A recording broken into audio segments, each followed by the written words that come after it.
PCOD या फिर PCOS. Faulty lifestyle की वजह से ये आजकल एक बहुत बड़ी समस्या हो गई है। 10 महिलाओं में से एक महिला पीसीओडी से पीड़ित दिखाई देती है। पीसीओडी का मतलब होता है polycystic ovarian disease and PCOS का मतलब होता है पॉलीसिस्टिक ओवेरियन सिंड्रोम।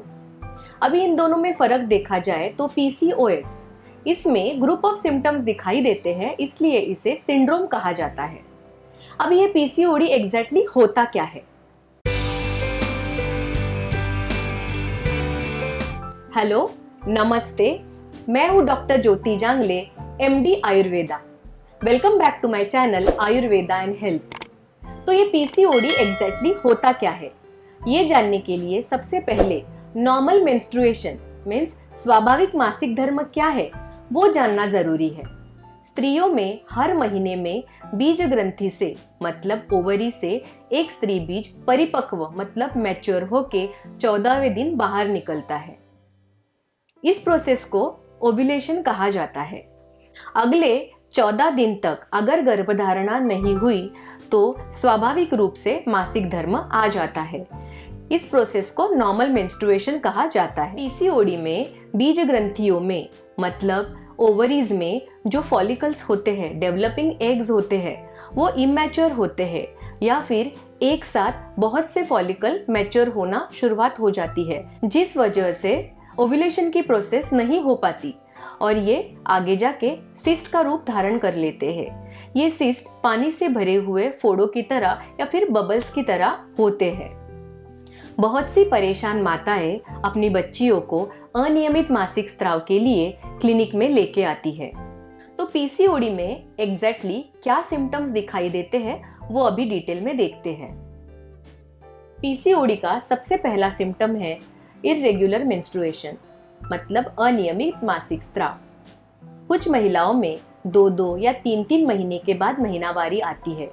महीनावारी देर से आने की वजह से मेंस्ट्रुअल फ्लो या फिर मासिक स्राव भी बहुत ज्यादा होता है। कुछ में तो 6-6 महीने तक महीनावारी आती ही नहीं।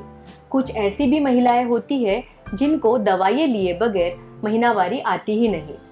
कुछ में तो 15-15 दिनों तक स्पॉटिंग या फिर ड्रॉप ब्लीडिंग देखी जाती है। इस तरह से पीसीओडी में अनियमित मासिक स्राव देखे जाते हैं। पीसीओडी का अगला सिम्टम देखते हैं। एंड्रोजन ये एक मेल हार्मोन है। पीसीओडी से पीड़ित महिलाओं में एंड्रोजन ये ज्यादा मात्रा में पाया जाता है। उस वजह से इन महिलाओं में एक्सेस फेशियल हेयर देखे जाते हैं। होठों के ऊपर, चिन पर, लैटरल साइड ऑफ चिक इस जगह पे एक्सेस हेयर ग्रोथ दिखाई देती है। इसे हिर्सुटिज्म कहा जाता है।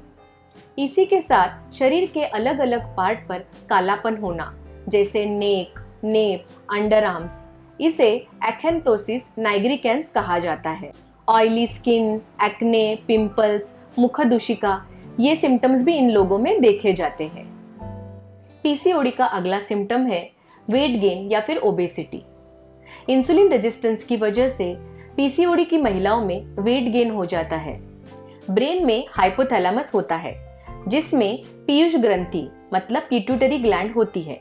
इस ग्लैंड से बहुत से हार्मोन सीक्रेट होते हैं, जिसमें से कुछ हार्मोन नॉर्मल मेंस्ट्रुएशन स्वाभाविक मासिक धर्म के लिए रिस्पॉन्सिबल होते हैं।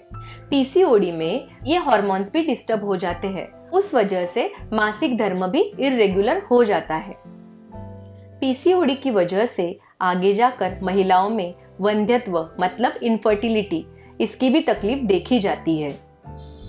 Diagnosis of PCOD.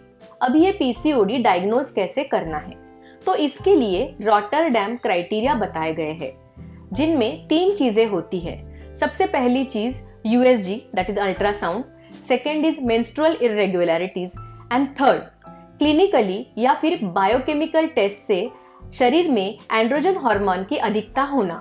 ये तीनों क्राइटेरिया को देख के पीसीओडी डायग्नोज किया जाता है। यूएसजी में किसी भी एक ओवरी में 12 से अधिक फॉलिकल 2 से 9 mm तक मैच्योर हुए हो या फिर किसी भी एक ओवरी का वॉल्यूम 10 ml से ज्यादा हो, उसी के साथ अल्ट्रासाउंड में इसका अपीयरेंस मोतियों की माला की तरह दिखाई दे, उसे कहा जाता है स्ट्रिंग ऑफ पर्ल अपीयरेंस। ये सारी फाइंडिंग्स हमें सोनोग्राफी में देखनी होती है। Second criteria is irregular menses, जिसके बारे में हम ऑलरेडी डिस्कस कर चुके हैं। थर्ड क्राइटेरिया, जिसमें एक्सेस एंड्रोजन हार्मोन की वजह से जो सिम्टम्स वो हमने पहले डिस्कस किए हैं, वो सिम्टम्स। उसी के साथ ब्लड टेस्ट, जिसमें एंड्रोजन टेस्ट, फर्टिलिटी टेस्ट या फिर और टेस्ट किए जाते हैं। PCOD is a lifestyle disorder, लेकिन ये डिसऑर्डर किस वजह से होता है, क्या क्या कारण होते हैं, उन्हें हम अभी डिटेल में देखेंगे। तो dietary causes and lifestyle causes. Dietary causes में सबसे इंपॉर्टेंट कॉज आता है वक्त पे खाना नहीं खाना। इंटरनेशनल वर्किंग आवर्स, ये भी एक बहुत बड़ा रीजन है कि जिस वजह से महिलाएं वक्त पे खाना नहीं खा पाती।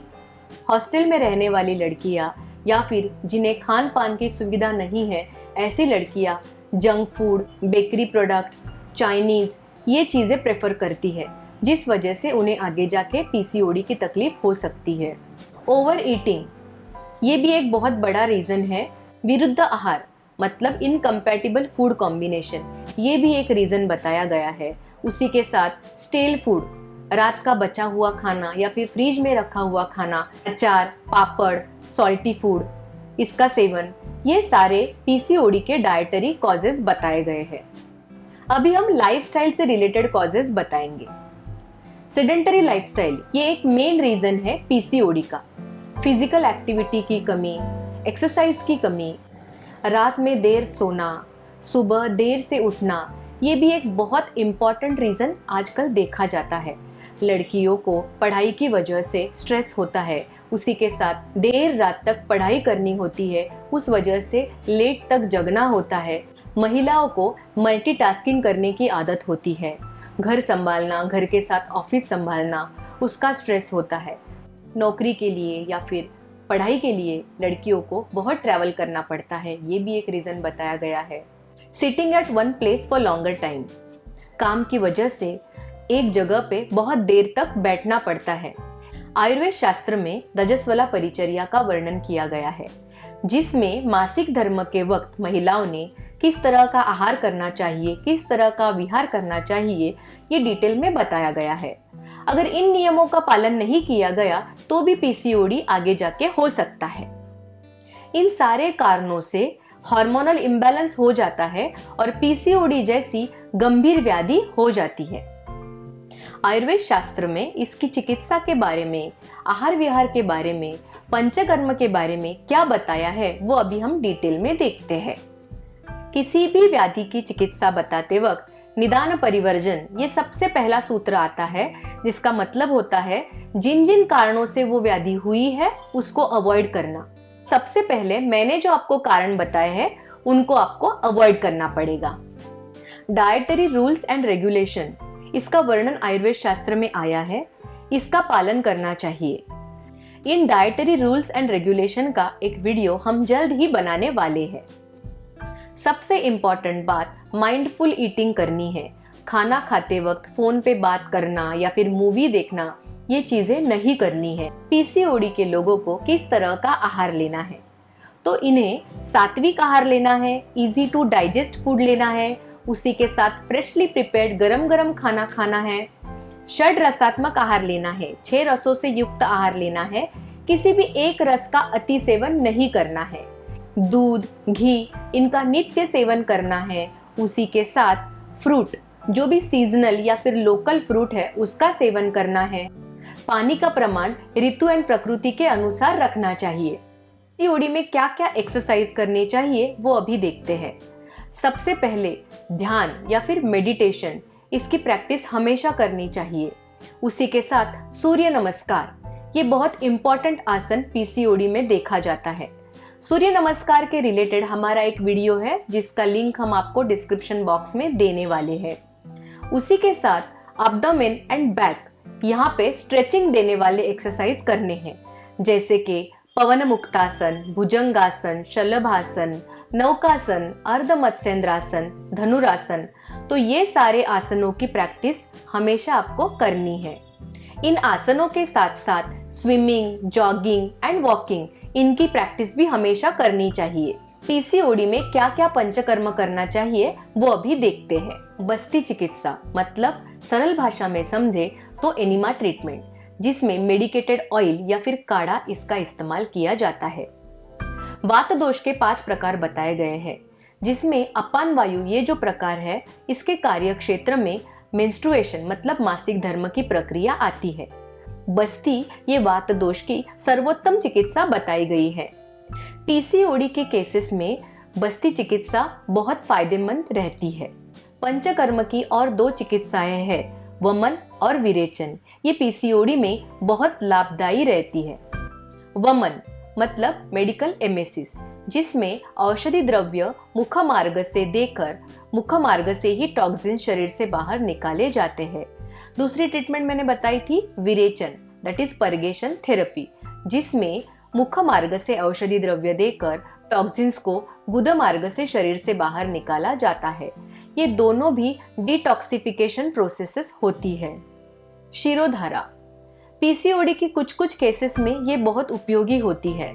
स्ट्रेस कम करने के लिए इसका बहुत उपयोग होता है, जिसमें तेल की या काढ़े की या कभी कभी दूध और गुलाब की पंखुड़ियों की शिरोधारा दी जाती है। सर्वांग स्नेहन स्वेदन मतलब शरीर को ऑयल का मसाज करना और उसी के साथ भाप देना। पीसीओडी के कुछ केसेस में इससे बहुत फायदा होता है। सबसे इम्पॉर्टेंट पार्ट है मेडिसिनल ट्रीटमेंट का, तो अभी वो देखते हैं। आयुर्वेद शास्त्र में इस व्याधि के लिए बहुत सी औषधियां उपलब्ध है। रुग्ण के बल, प्रकृति और लक्षण के अनुसार अलग अलग औषधियां दी जाती है। आपके आसपास जो कोई आयुर्वेद चिकित्सक कार्यरत है, उनसे आप इस बारे में सलाह मशवरा कर सकते हैं। This is all about PCOD. अगर आपको ये वीडियो इंफॉर्मेटिव लगता है तो इसे लाइक कीजिए, शेयर कीजिए और सब्सक्राइब कीजिए। धन्यवाद।